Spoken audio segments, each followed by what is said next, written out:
बकवास कर रही हो तुम Natasha? You know baby I love you. तुम्हारे अलावा मेरी लाइफ में और कोई नहीं है। झूठ मत बोलो मुझसे। दूध पीती बच्ची नहीं हूँ मैं जो तुम्हें समझ ना पाऊँ। सब जानती हूँ मैं कार्तिक, और सच्चाई एक्सेप्ट कर ली है मैंने। बस नाम बताओ कौन है वो? Stop it now. मैं तुमसे प्यार करता हूँ इसका ये मतलब नहीं तुम जो भी बकवास करोगे मैं चुपचाप सुन लूंगा। ये रोज रोज के नखरे से मैं परेशान हो गया हूँ। हाँ परेशान तो हो गई मुझसे। कोई और जो मिल गई है तुम्हें। छुटकारा पाना चाहती हो ना तुम मुझसे हमेशा के लिए?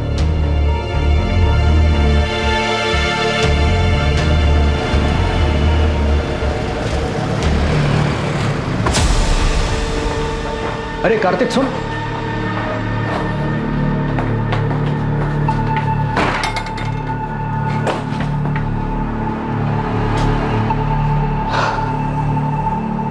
क्या बात है कार्तिक, इतना परेशान क्यों है? नताशा वो औरत मेरी जान लेकर रही, उसके सवाल कभी खत्म ही नहीं होते। कहाँ गए थे, किसके साथ थे, इतनी देर क्यों हुई, और आज तो किसके साथ सो रहे हो? 1 मिनट का सुकून नहीं है घर पर। इसे आराम से समझाने की कोशिश कर, शायद मान जाएगी। अरे वो कुछ सुनने को तैयार हो तब जाके समझाओ ना यार। तंग आ गया हूँ उससे। मैंने डिसाइड कर लिया, इस बात का सॉल्यूशन निकालना ही होगा। बीमारी का इलाज जड़ से हो तो ही अच्छा है।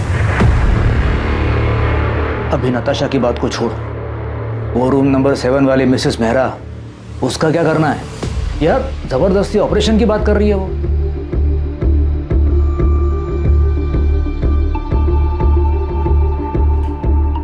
क्या हुआ? आप बहुत डिस्टर्ब लग रहे हैं। इसमें कौन सी नई बात है? फिर से झगड़ा हुआ क्या? हाँ, मेरी जिंदगी में एक ही तो परेशानी है। उसे हम पर शक है क्या? कार्तिक की बात अगर सच निकली तो क्या सच में उसका अफेयर नहीं हुआ था? मैं अपने पति को अच्छी तरह से जानती हूँ। मुझसे उब गया है, छुटकारा पाना चाहता है वो मुझसे, पर मैं ऐसा कभी होने नहीं दूंगी। मैं तुम्हारे साथ हूँ नताशा। आगे जो कुछ भी करना है सोच समझ के करना होगा।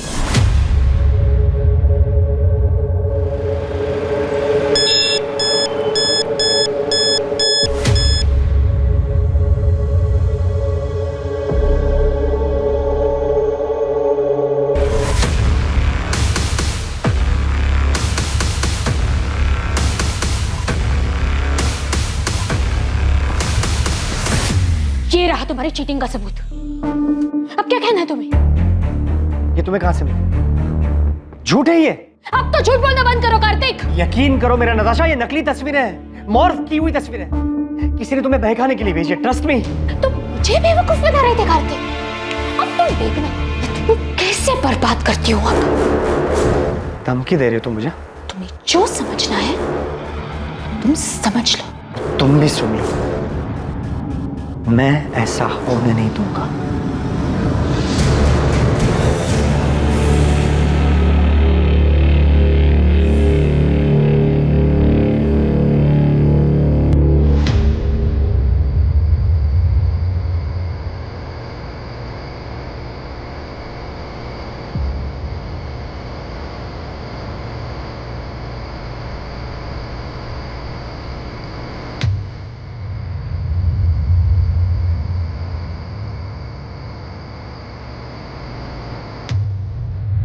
काम हो गया? हाँ हो गया। किसी को पता तो नहीं चलेगा ना? नहीं, किसी को शक भी नहीं हुआ।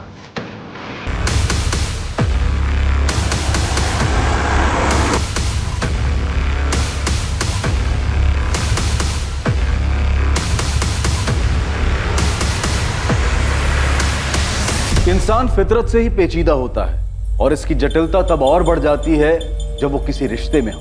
भरोसे का टूट जाना और आपसी समझदारी की कमी, किसी भी रिश्ते के बिगड़ने के पीछे अक्सर ये वजहें अहम होती हैं। और जब ऐसा होता है तब रिश्तों में आक्रोश पनपता है और पता ही नहीं चलता कब दिलों में खींच पैदा हो जाती है।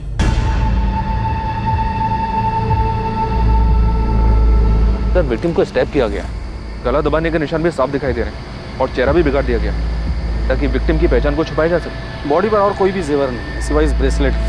इसका लॉक खुलना बहुत मुश्किल है। मुझे लगता है कातिल जल्दबाजी में इसे छोड़कर भाग गया। इस मर्डर का मकसद तो लूटपाट ही दिखाई दे रहा है। ये देखिए सर, बॉडी को पोस्टमार्टम के लिए भेज दो और मर्डर केस फाइल कर दो। सर, मैं पास की सोसाइटी में रहता हूँ। मैं बालकनी पे खड़ा था, मैंने देखा कि एक वाइट कलर की वोजन 800 कार जो है झाड़ियों के पास रुकी। उसमें से 2 आदमी उतरे और दोनों ने मिलकर एक बंडल को जो है नीचे फेंका। कौन थे वो दोनों? पहले कभी देखा उनको? रात बहुत थी, ऐसे भी ये जगह मेरी बालकनी से बहुत दूर है, मैं देख नहीं पाया। और कुछ देखा था, कार का नंबर या और कुछ? उनकी कार के पीछे राइट साइड के कॉर्नर में कुछ था, डिजाइन तो समझ नहीं आया, लेकिन कुछ रेडियम सा चमक रहा था, स्टिकर या समथिंग। कुछ और याद आ जाए तो हमें बता देना। चाहिए? जी सर। प्रधान, सबसे पहले हमें विक्टिम की आइडेंटिटी का पता लगाना है। सभी पुलिस स्टेशन में मिसिंग कंप्लेंट चेक करो, विक्टिम की डिटेल्स, कपड़े और वो ब्रेसलेट न्यूज़पेपर और सोशल मीडिया पे डाल दो। ओजोन 800 कार का पता लगाने के लिए भी सब लोगों को काम पे लगाते थे। अगर कातिल तक पहुंचना है तो हमारे पास ये सिर्फ व्हाइट कलर की हचबैक कार है।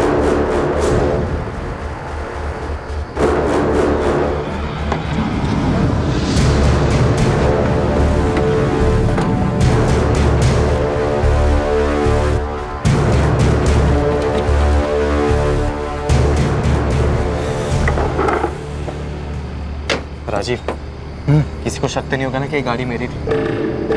तो टेंशन मत ले, अगर हम शांत रहेंगे ना तो किसी को कुछ नहीं पता चलेगा, समझा? और ये गहने का क्या करना है? तू रख ले, इस काम का इनाम समझ। बस ध्यान रखना, कहीं ना भी बेचने की कोशिश भी मत करना।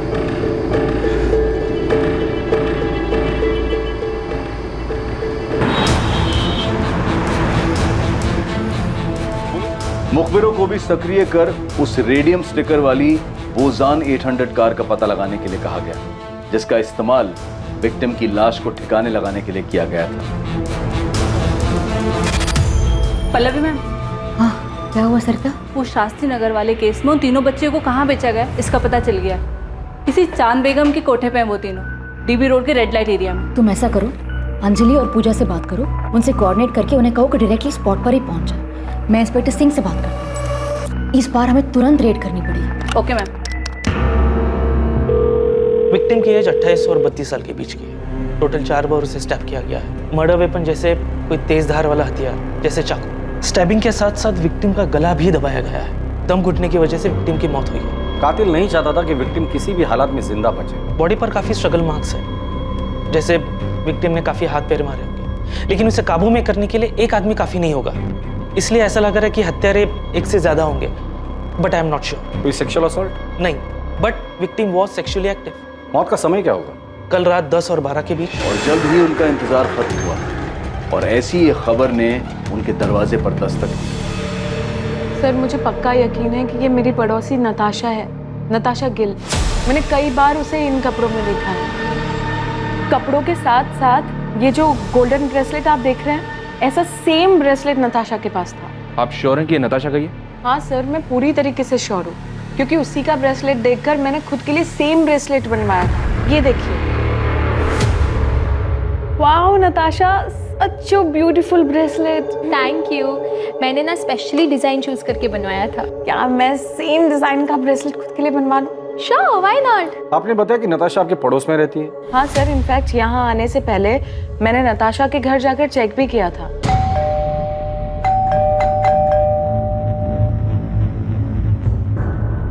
उसके बाद मैंने नताशा और उसके पति कार्तिक को फोन भी ट्राई किया, पर दोनों का नंबर स्विच ऑफ आ रहा था। ये सब देखकर मुझे लगा कि कुछ ना कुछ तो गड़बड़ है, इसलिए मैं सीधा यहाँ पर आ गई। आप मुझे कार्तिक और नताशा का नंबर लिख के दीजिए।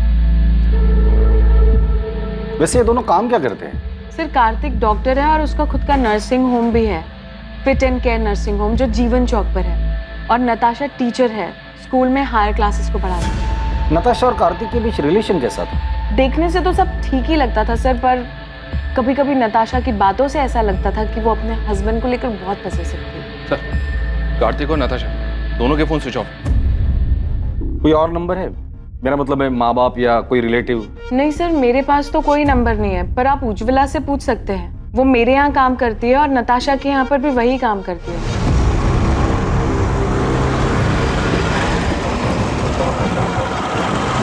हाँ साहब, मैं ही नताशा दीदी और कार्तिक साहब के घर काम करने जाती हूँ।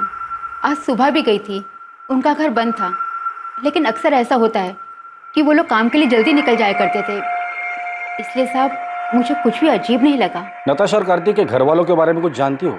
किसी का नंबर या पता है तुम्हारे पास? पता तो नहीं मालूम, लेकिन नताशा दीदी के माँ बाप गुरुग्राम में ही कहीं रहते हैं। उनकी माँ का नंबर है मेरे पास। इन दोनों का आपस में रिश्ता कैसे था? पहले तो बहुत अच्छा रिश्ता था, लेकिन पिछले 3 महीने से उन दोनों के बीच में काफी झगड़े हो रहे थे। 10 अगस्त को उनके यहाँ काम करने गई थी? जी। क्या तब लड़ाई झगड़ा कुछ हुआ था? हाँ साहब, उस दिन भी उन दोनों के बीच में काफी झगड़ा हुआ था। ये तुम्हें कहाँ से मिले? झूठ है ये। अब तो झूठ बोलना बंद करो कार्तिक। तुम देखना मैं तुम्हें कैसे बर्बाद करती हूँ अब। नताशा ने? क्यों? वो अफेयर वाले शक को लेकर? हो सकता है साहब। ठीक है उज्ज्वला, तुम जा सकते, जरूरत पड़ेगी तो दोबारा बुला लो। जी साहब। साहब, वो जो लाश है सच में नताशा दीदी की है? देखो, जब तक नताशा के परिवार वाले आके लाश को पहचान नहीं लेते हम कुछ नहीं कह सकते।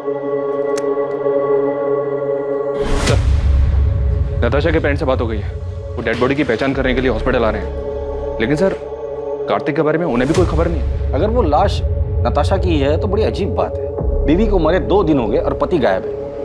या तो कार्तिक भाग गया है या फिर उसके साथ भी कुछ हुआ है। ईशा, तुम्हारा असाइनमेंट कंप्लीट हुआ? कल तुम्हारी लास्ट डेट है ना? नहीं माँ। क्यों? और तुम कॉलेज भी नहीं गई आज? मेरा मन नहीं हो रहा था। अच्छा माँ, वो पापा से बात हुई? नहीं, और मुझे उनसे कोई बात करनी भी नहीं। अच्छा ठीक है, बैठो, खाना खाओ।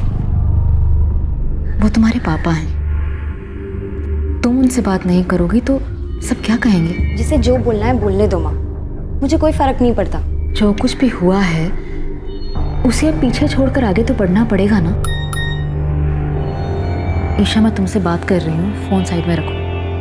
माँ, आपने ये मैसेज देखा? क्या?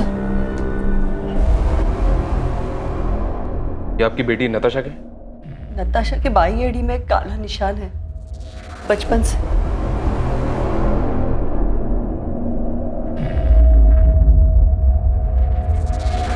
नताशा, नताशा, नताशा, सर 4 साल पहले नताशा को मलेरिया हुआ था। तब हमने कार्तिक के नर्सिंग होम में ही उसी की एडमिशन की थी। कार्तिक और नताशा पहली बार वहीं पे मिले थे। हमें उनके रिश्ते के बारे में बहुत बाद में पता चला। कार्तिक मुझसे 12 साल बड़ा हुआ तो क्या हुआ, उसे क्या फर्क पड़ता है? हम एक दूसरे से बहुत प्यार करते हैं, ये काफी नहीं है? नताशा, तुम अभी समझ नहीं रही हो। 12 साल बहुत होते हैं, और फिर कार्तिक की एक बार पहले शादी हो चुकी है। तुम्हें उससे बेहतर लड़का मिल जाएगा। मुझे बेहतर लड़का नहीं चाहिए पापा, मुझे बस कार्तिक चाहिए। मैं कार्तिक से प्यार करती हूँ। नताशा, तुम हर वक्त अपनी मनमानी नहीं कर सकती। आखिर समाज में भी हमारी कुछ इज्जत है। पापा प्लीज एक बार सोच कर तो देखो, कार्तिक में क्या कमी है? कार्तिक अच्छा लड़का है, अच्छा कमाता है, डॉक्टर है, और सबसे बड़ी बात वो मुझसे बहुत प्यार करता है। Can I interrupt sir? Sir, मैं आपसे वादा करता हूँ मैं नताशा का ख्याल रखूं, आपको कोई शिकायत का मौका नहीं दूंगा। तुम्हारा पहले डाइवोर्स क्यों हुआ था? पापा, अब पुरानी बातें उठाने से क्या फायदा? कार्तिक आगे बढ़ चुका है अब मेरे साथ, और हम एक दूसरे के साथ बहुत खुश हैं। नताशा को हम दुखी नहीं देख सकते थे, इसलिए हमें उसकी जिद के आगे झुकना पड़ा। क्या आप लोगों को पता है कि कार्तिक की जिंदगी में नताशा के अलावा भी एक दूसरी औरत थी? क्या? सर, ये क्या कह रहे हैं आप? जी हाँ, और पिछले कई महीनों से इसी बात को लेकर कार्तिक और नताशा के बीच झगड़ा हो रहा है। सर, मेरी नताशा से हर दूसरे दिन बात हुआ करती थी। उसने तो कभी ऐसा कुछ नहीं कहा। सर, नताशा और कार्तिक दोनों के रिकॉर्ड्स कल सुबह तक आ जाएंगे। प्रधान, जल्द से जल्द हमें कार्तिक तक पहुंचना होगा।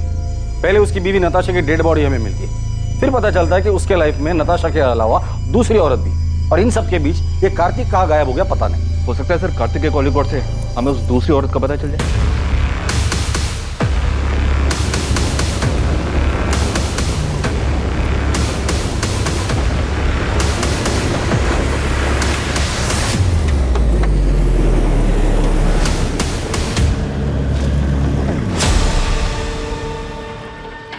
क्या भाई, कब से देख रहा हूँ पीछा कर रहा है मेरा।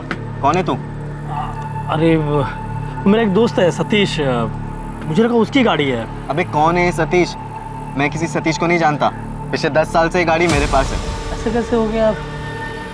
नंबर तो वही है। अबे ये गाड़ी मेरी है। टाइम बर्बाद कर रहा है मेरा। चल निकल। फिर मुझसे ही गलती हुई होगी, नंबर गलत याद होगा। सॉरी। हाँ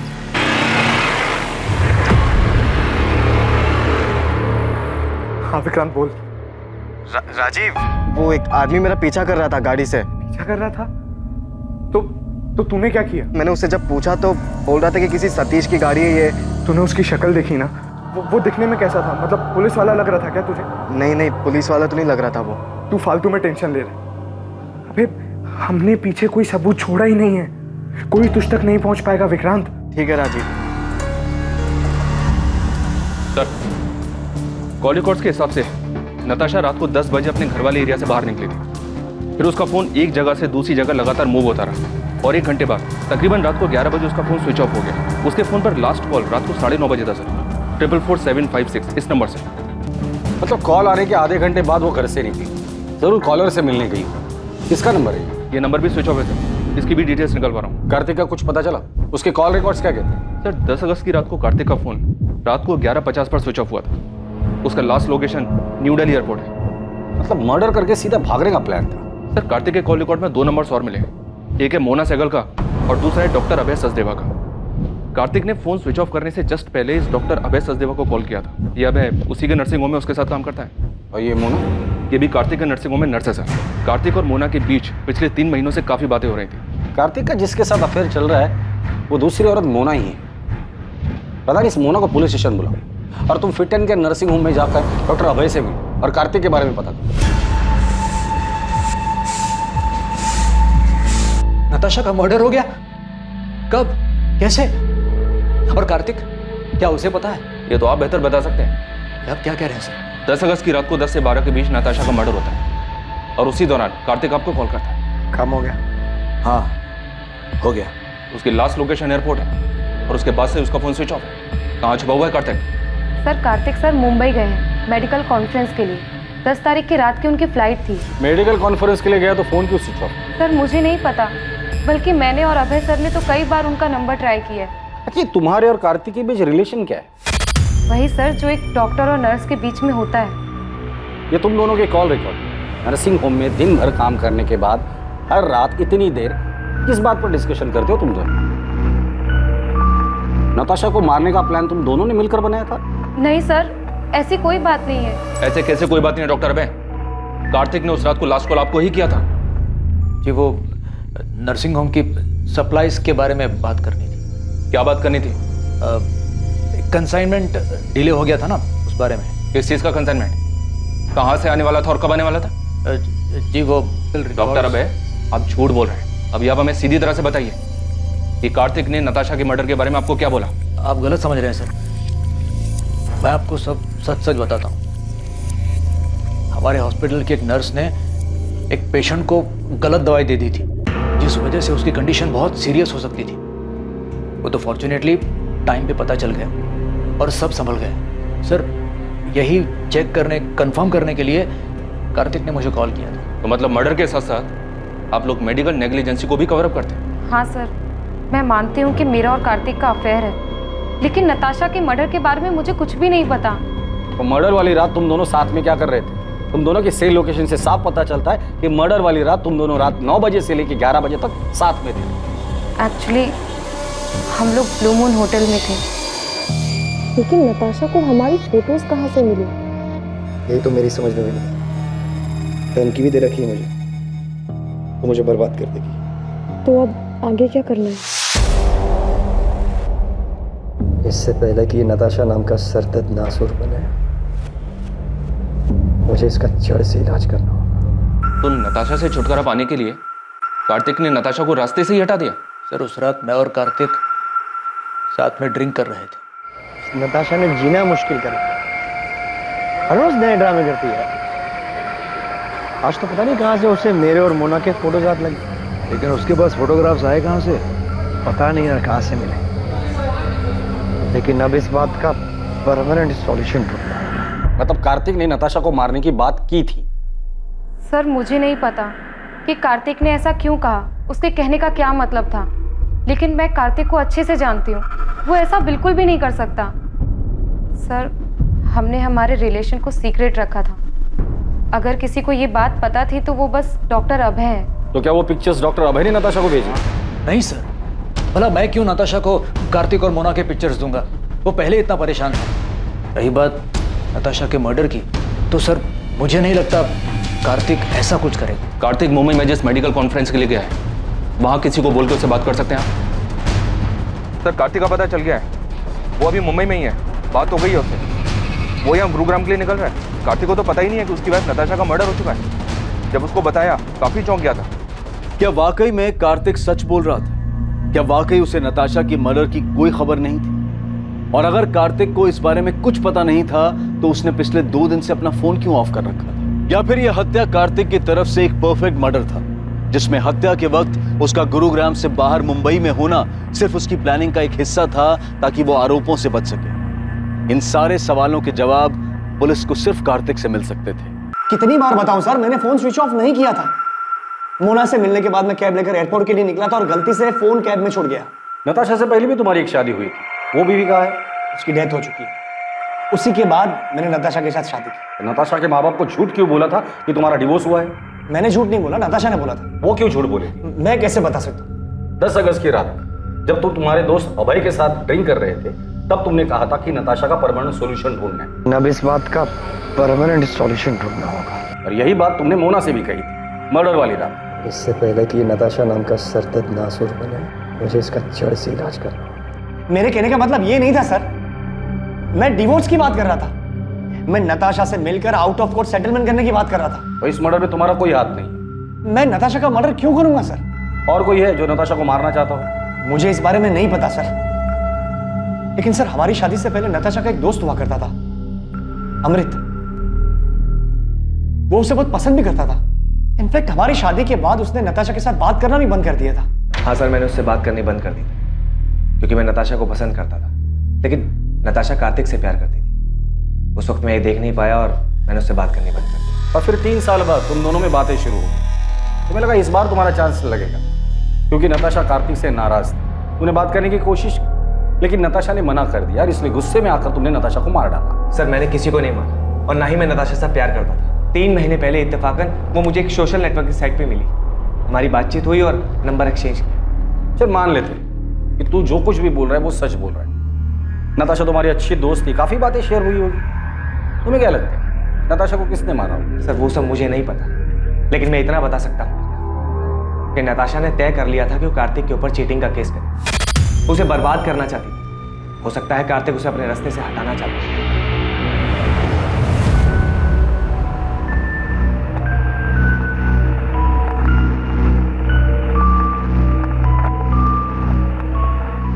ये कार्तिक तो हमारे साथ गेम खेल रहा है। मतलब? इसने हमसे कहा था कि इसकी एक्स वाइफ की डेथ हो चुकी है। तो क्या वो जिंदा है? वो जिंदा ही नहीं है सर, वो नताशा के क्रिमेशन में भी आई थी।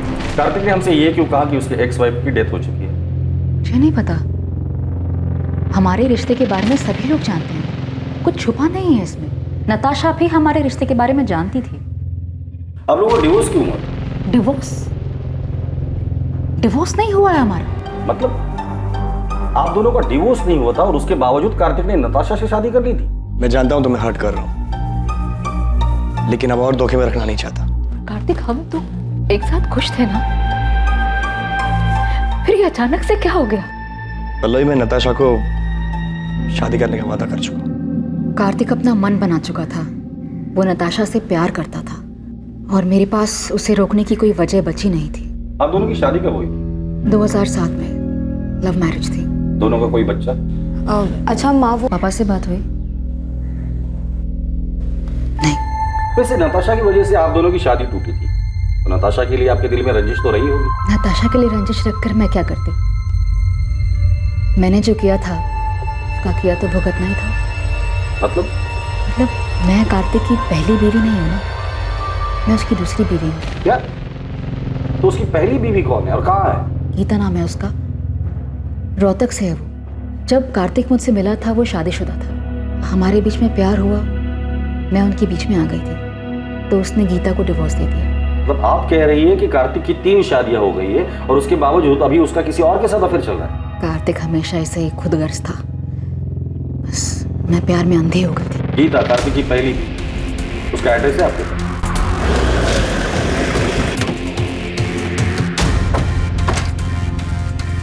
जगदीश अग्रवाल। हाँ सर मैं ही हूँ, लेकिन आप क्यों पूछ रहे हैं? 44756 ये तेरा नंबर है ना? हाँ सर, मैंने फ्री इंटरनेट के लिए लिया था। उसके फोन पर लास्ट कॉल रात को 9:30 बजे था सर। 44756 इस नंबर से। ये नंबर भी स्विच ऑफ है सर। इसकी भी डिटेल्स निकलवा रहा हूँ। अभी सच सच बोल, नताशा गिल को क्यों मारा? नताशा?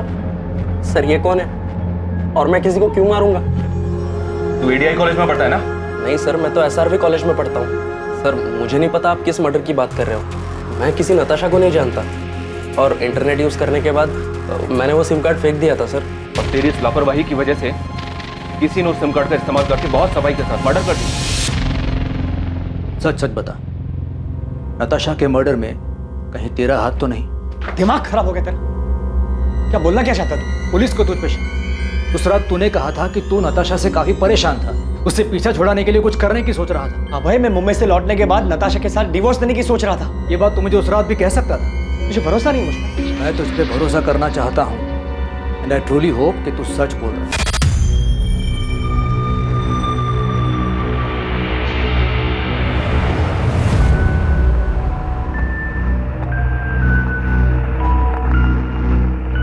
कार्तिक, पुलिस को अब भी तुम पर शक है क्या? उनका शक इतनी जल्दी खत्म नहीं होगा। तो अब आगे क्या करना है? You don't worry, मैंने कुछ सोच कर रखा।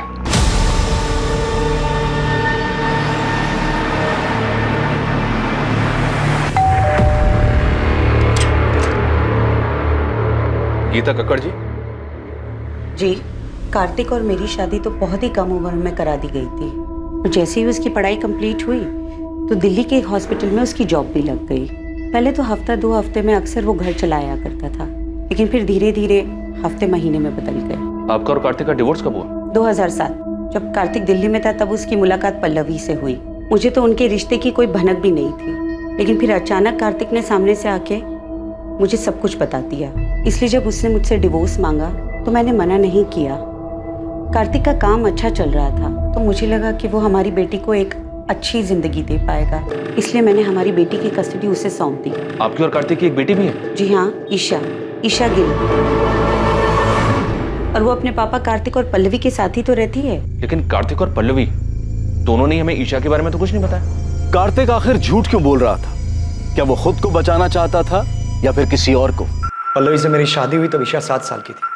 शुरुआत से ही मैंने ईशा को अपनी बेटी माना था। मैंने और कार्तिक ने दोनों ने मिलकर इसे बड़ा किया है। लेकिन फिर पापा की जिंदगी में नताशा आई और सब कुछ बिखर गया। मैं ईशा को अपने साथ रखना चाहता था, उसे कभी छोड़ना नहीं चाहता था। लेकिन मैं माँ को छोड़कर कहीं नहीं जाना चाहती थी, खासकर उस नताशा के साथ रहने के लिए, जिसकी वजह से मेरी माँ को इतनी ठेस पहुंची। मैंने वो घर छोड़ा था, लेकिन ईशा को कभी नहीं छोड़ा। वो मेरी इकलौती औलाद है। मेरे लिए मेरी फैमिली सिर्फ मेरी माँ है सर, और कोई भी नहीं। और अगर पापा को मेरी इतनी चिंता होती तो वो मुझे छोड़कर कभी नहीं जाते। कार्तिक, पल्लवी और ईशा तीनों से बात करके सिर्फ फैमिली ड्रामा सामने आ रहा है। अभी तक हमारे पास किसी के खिलाफ कोई सबूत भी नहीं है और ना ही कोई वजह। सर, कार्तिक के कॉल रिकॉर्ड्स के हिसाब से भी उसकी और नताशा की लोकेशंस अलग अलग है। मैंने पल्लवी और ईशा के कॉल रिकॉर्ड्स भी स्टडी की। इंसिडेंट के वक्त ये दोनों घर पर ही थे। इनके अलावा डॉक्टर अभय, नताशा का फ्रेंड अमृत और नर्स मोना, इनके खिलाफ भी कुछ नहीं मिला। तो प्रधान, नताशा को मारा किसने? किसने की होगी इतनी जबरदस्त प्लानिंग जो हमारे हाथ ही नहीं लग रहे? साहब अंदर आऊं क्या? आजा बहादुर, कुछ अच्छी खबर है तो बता। साहब, हमने गुरुग्राम में आपकी सफेद कार को पूरी तरह छान मारा, लेकिन किसी भी कार पे वो स्टिकर नहीं दिखा सर। यहाँ तक कि एनसीआर इलाके में भी ढूंढा, लेकिन वो स्टिकर वाली कार नहीं दिखी सर। और नताशा के गहनों के बारे में कुछ पता चला? अभी मार्केट में आए नहीं है, और सर वो सुपारी वाले एंगल से भी कुछ मिला नहीं। तुमने कहा था कि गुड़गांव में 3 ओजोन 800 सफेद कार्स हैं, लेकिन किसी पर भी स्टिकर नहीं है, पता है मुझे। उन कार ओनर्स का नाम और एड्रेस है तुम्हारे पास? हाँ साहब, वो तो मैंने पहले ही पता कर लिया। मुझे लगता है कातिल ने वो रेडियम स्टिकर निकाल दिया होगा। प्रधान, इन तीनों की हिस्ट्री निकालो और उठाकर लेकर आओ। मुझे लगता है इन तीनों में से कोई एक तो हमारे काम का है।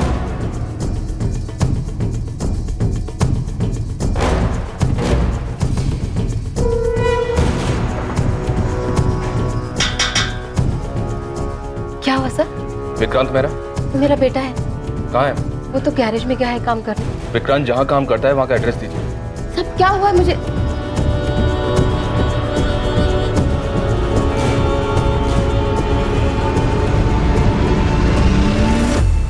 विक्रांत गैरेज में नहीं है, और कहाँ जा सकता है? मुझे नहीं पता साहब। सर ये देखिए सर, ये विक्रांत के कमरे से मिला है, जूतों के डब्बों में छुपा कर रखा गया था। और सर विक्टिम के पति ने जो हमें फोटोज दी थी उससे ये मैच करता है सर। ये इतने महंगे गहने, ये किसके है साहब? उस औरत के जिसका खून आपके बेटे ने किया। खून?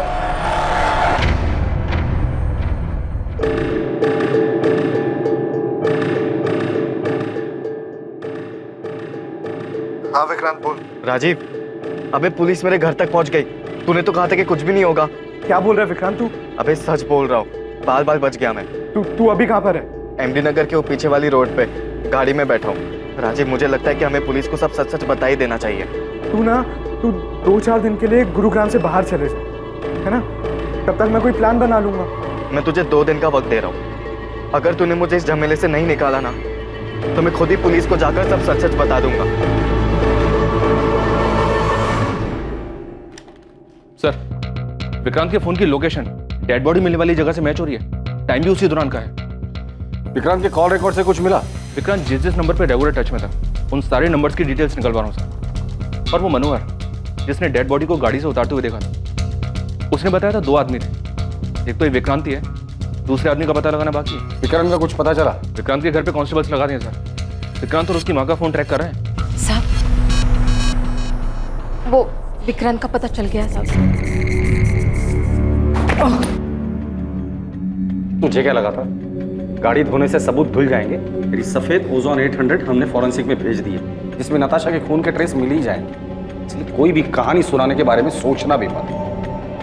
सीधे सीधे बता दे नताशा को क्यों मारा। सर मैंने उसको नहीं मारा, मैं तो उसका नाम तक नहीं जानता था। सर वो मेरा बचपन का दोस्त राजीव 9 तारीख को मुझसे मेरी गाड़ी लेकर गया था, और फिर 10 तारीख की रात को उसने मुझे कॉल किया किसी पीसीओ से और मोहल्ले के बाहर बुलाया मिलने के लिए। सर मैं फंस गया था, इसलिए मुझे उसके साथ जाना पड़ा क्योंकि मेरी गाड़ी उसके साथ थी। मैं उस औरत को नहीं जानता था सर, सच बता रहा हूँ। क्या हो गया राजीव? तेरा फोन क्या, तूने मुझे लैंडलाइन से क्यों कॉल किया था? तू अंदर आ, मैं सब बताता हूँ।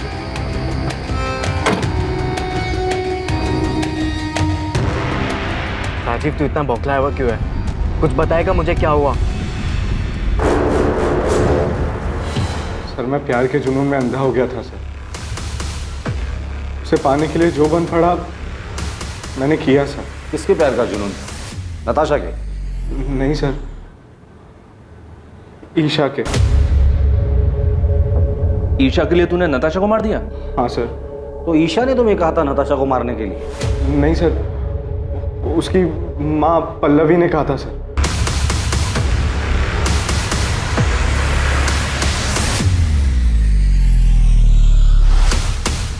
पल्लवी मुझे बिल्कुल पसंद नहीं करती थी, क्योंकि मैं उसकी बेटी के स्टेटस के बराबर नहीं था। मैं और राजीव पिछले 6 महीने से डेट कर रहे थे, पर माँ हमारे रिश्ते से खुश नहीं थी।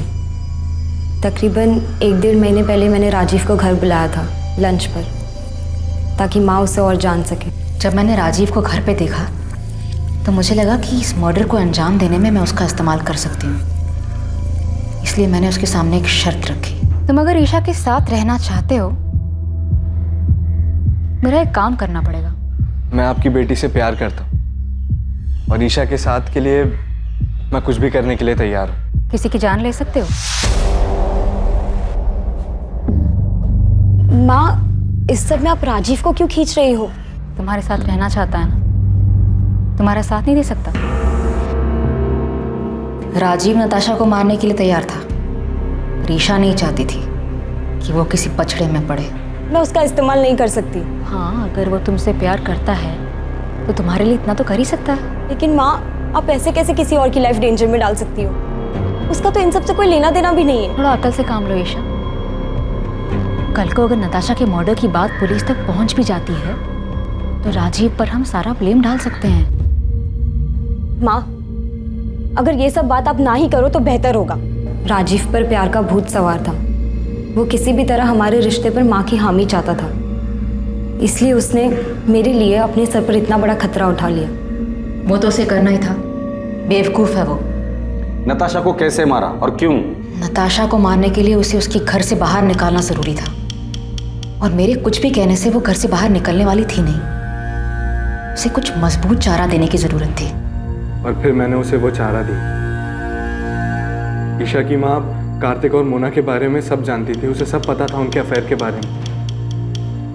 और यही बात मैंने एक अज्ञात कॉलर बनकर नताशा के कान में भरी। मैं उसे एक ऐसे नंबर से कॉल और मैसेज करता था जो मेरा नहीं था, मुझे कहीं पड़ा मिला था। और आगे का प्लान ये था कि धीरे धीरे मैं नताशा का विश्वास जीत लूँगा। और इन सब के लिए मुझे कार्तिक और मोना की एक पिक्चर चाहिए थी।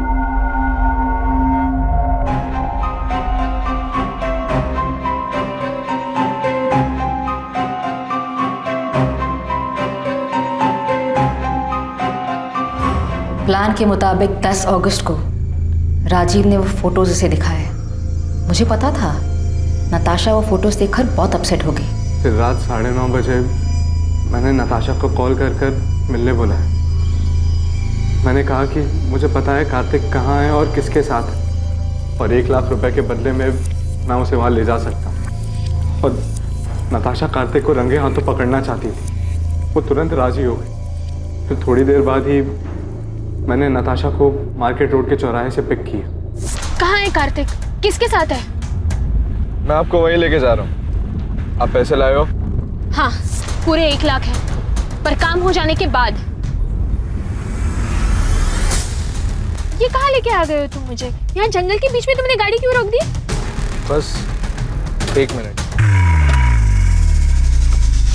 पल्लवी, ईशा, तुम दोनों यहाँ पे क्या कर रहे हो? क्राइम कैसे हुआ ये तो आपने हमें बता दिया, पर एक सवाल अब भी बाकी है पल्लवी जी। क्यों?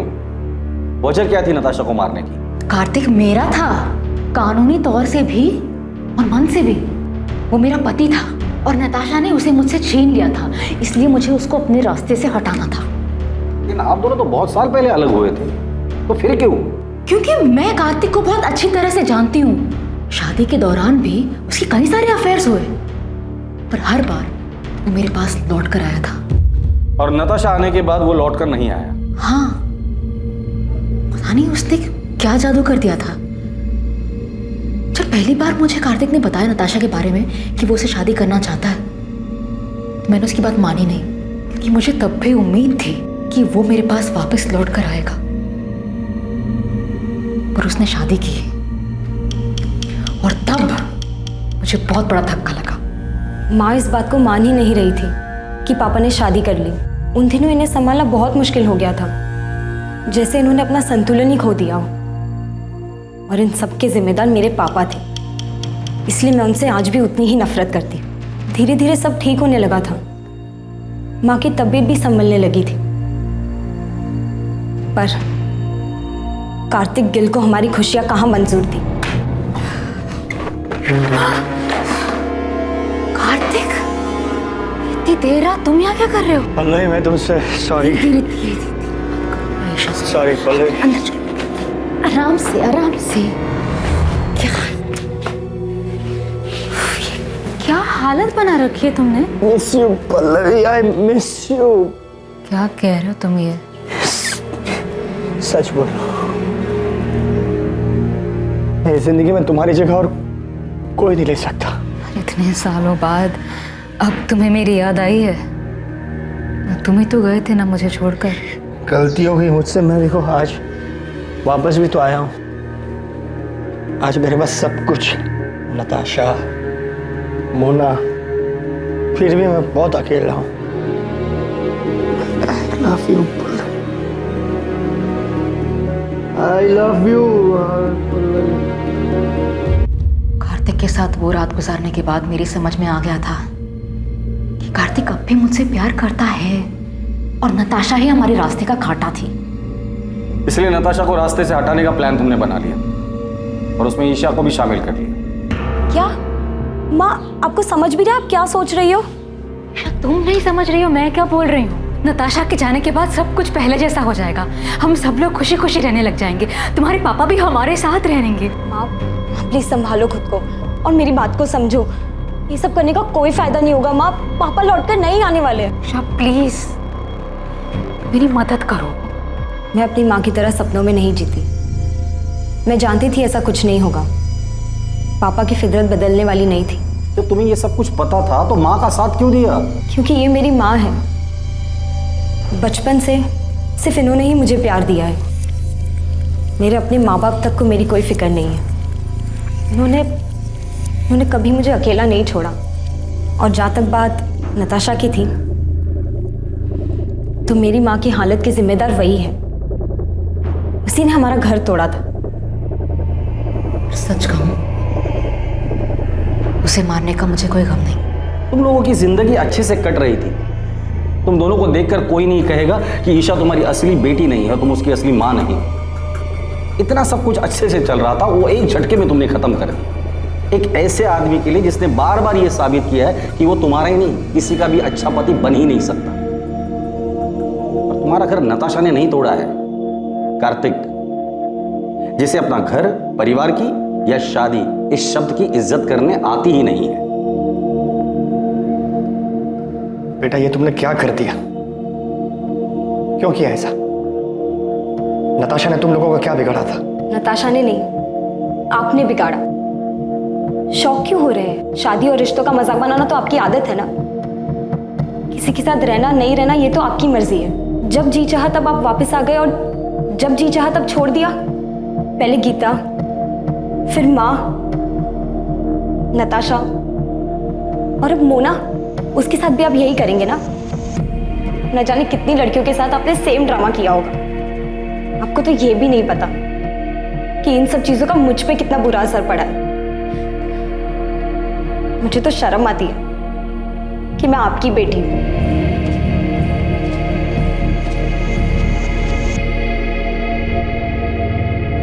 पल्लवी गिल, उसकी बेटी ईशा गिल और ईशा के बॉयफ्रेंड राजीव वालिया को नताशा की हत्या के आरोप में आईपीसी की धारा 302 और सबूत मिटाने के लिए आईपीसी की धारा 201 के तहत बुक किया गया है। राजीव का फ्रेंड विक्रांत मेहता, जो कि अपराध में इस्तेमाल हुई कार का मालिक था, उस पर आईपीसी की धारा 201 के तहत आरोप लगा है। पल्लवी हर हाल में कार्तिक को पाना चाहती थी, जिसके लिए उसने बिना कुछ सोचे समझे नताशा की हत्या कर दी। पल्लवी भावनात्मक रूप से उस हद तक पहुंच गई थी जहां तर्क और समझदारी बेकार लगने लगे थे, जहां पल्लवी को अपराध ही एकमात्र जरिया दिखाई दे रहा था और उसने इस जुर्म में ईशा को भी भागीदार बना लिया। बेशक पल्लवी गलत थी, लेकिन वो अकेली गलत नहीं थी।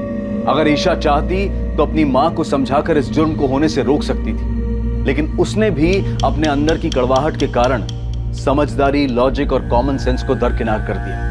भावनात्मक रूप से उथल पुथल होने के वक्त लिया गया हर फैसला इसमें शामिल लोगों के लिए हमेशा तबाही लाने वाला ही होता है। फिर मुलाकात होगी एक और नए केस के साथ।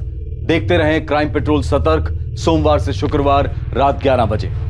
और याद रखें, क्राइम और आपके बीच में सिर्फ इतना फर्क है कि आप कितने सतर्क हैं। सतर्क रहें, सुरक्षित रहें। जय हिंद। क्राइम पेट्रोल्स के और भी दिलचस्प कहानी देखने के लिए हमारे चैनल को सब्सक्राइब करें और बेल आइकॉन दबाना न भूलें।